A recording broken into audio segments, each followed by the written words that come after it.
السلام علیکم۔ برداشت کا انعام۔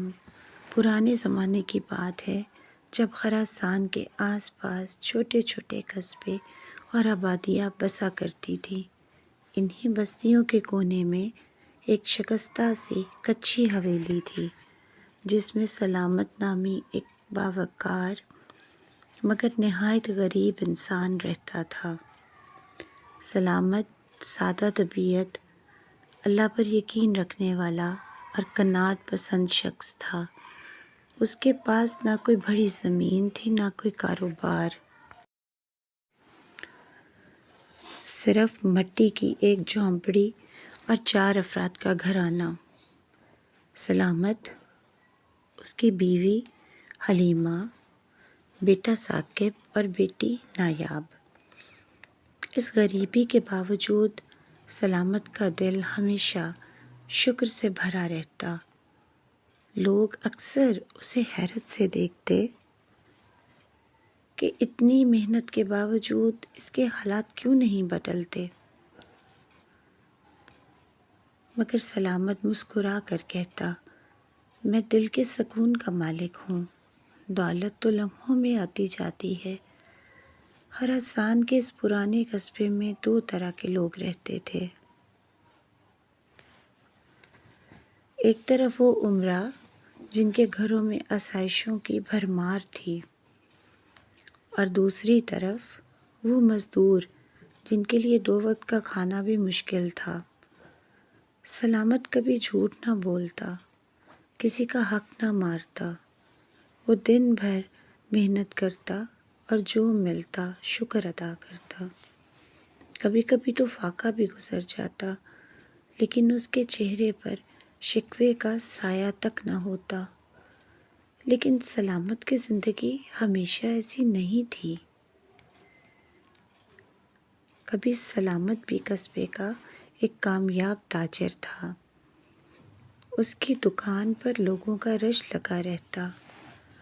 وہ خوش اخلاقی سے بات کرتا اور ہمیشہ قیمت کم رکھتا۔ یہی اخلاق دوسرے تاجروں کو چبھنے لگا۔ انہوں نے فیصلہ کیا کہ سلامت کو اس بازار سے نکال دینا ہی بہتر ہے۔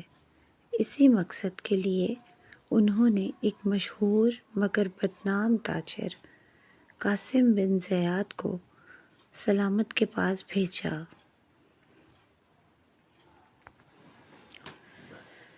قاسم نے درویش جیسا حلیہ بنایا اور کہنے لگا، میں دور ملک سے آیا مسافر ہوں، تمہارے مال کی بڑی تعریف سنی ہے، سارا مال خریدنا چاہتا ہوں، پیسے میرے قافلے کے ساتھ آ رہے ہیں، شام تک دے دوں گا۔ سلامت نے اس نیک صورت انسان پر اعتبار کر لیا اور سارا مال اسے دے دیا، مگر جیسے ہی عصر کی نماز ہوئی قاسم غائب تھا۔ وہ نہ مسجد میں ملا نہ بازار میں۔ سلامت سمجھ گیا کہ اسے دھوکہ دے کر اس کا سب کچھ لوٹ لیا گیا ہے۔ اسے قرض بھی تھا، گھر بھی بک گیا، عزت اور مال سب کچھ جاتا رہا۔ وہ اپنا گھرانہ لے کر ایک جھونپڑی میں جا بسا، مگر ایمان اور شکر اس کے دل سے کبھی نہ نکلا۔ ایک رات تیز بارش ہوئی۔ سلامت کی چھوٹی سی جھونپڑی بہہ گئی۔ اب اس کے پاس سر چھپانے کی جگہ بھی نہ تھی، مگر وہ کہتا، اللہ آزماتا ہے، چھوڑتا نہیں۔ اسی دوران قصبے کے امیر چرواہے بدر الدین نے اسے بکریاں چرانے کا کام دے دیا۔ سلامت نے قبول کر لیا۔ اب لوگ اسے سلامت چرواہا کہتے تھے۔ ایک دن سلامت تھکاوٹ سے درخت کے نیچے سو گیا۔ آنکھ کھلی تو بکریاں غائب تھیں۔ وہ دیوانہ وار تلاش کرتا رہا مگر کچھ نہ ملا۔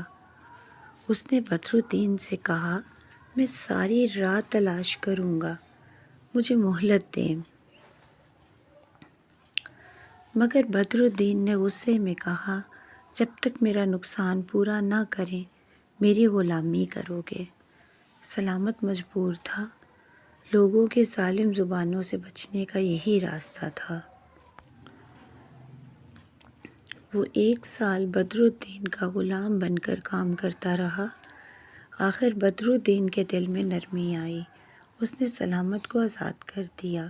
سلامت اپنے گھر والوں کے ساتھ شہر چلا گیا۔ وہاں وہ مزدوری کی تلاش میں بازار میں گھوم رہا تھا کہ ایک رئیس نے اسے دیکھا، اور جیسے ہی اس رئیس نے سلامت کا چہرہ دیکھا، اس کی آنکھوں میں پچھتاوے کے آنسو آ گئے۔ یہ شخص قاسم بن زیاد تھا، وہی جس نے سلامت کا مال لوٹا تھا۔ قاسم سلامت کے قدموں میں گر گیا۔ مجھے معاف کر دو، میں نے تم پر بہت ظلم کیا۔ راتوں کو نیند نہیں آتی تھی، تمہارے خواب مجھے ستاتے رہے۔ قاسم سلامت کو اپنی شاندار دکان پر لے گیا اور کہا، یہ پوری دکان، یہ سارا مال، یہ گھر، سب کچھ تمہارا ہے۔ تمہارے مال سے کمائی گئی ہر چیز تمہیں واپس لوٹا رہا ہوں۔ سلامت نے اسے معاف کر دیا، اور حیرت انگیز طور پر سلامت نے کہا، تم میرے ساتھ ہی کام کرو، تم نے غلطی کی مگر اس کا کفارہ بھی ادا کیا۔ وقت گزرتا گیا، دونوں نے مل کر مرو کے بڑے تاجروں میں شمار ہو گئے۔ سلامت نے جب دولت کمائی، ایک بڑا قافلہ بھر کر اپنے پرانے قصبے واپس آیا، اور پھر ہر غریب کے دروازے پر خوراک اور مدد لے کر گیا۔ وہ امراء جو کبھی سلامت کا مذاق اڑاتے تھے، اب شرمندگی سے سر جھکائے کھڑے تھے، اور سلامت کہتا، غریبی عیب نہیں، مایوسی عیب ہے۔ سب سے بڑی دولت صبر اور یقین ہے۔ اللہ کبھی کسی کا صبر ضائع نہیں کرتا۔ اگر آپ کو یہ کہانی اچھی لگی ہو تو اپنی رائے کا اظہار کامنٹس میں ضرور کیجیے گا۔ اللہ پاک ہم سب کا حامی و ناصر ہو، آمین ثم آمین۔ جزاک اللہ۔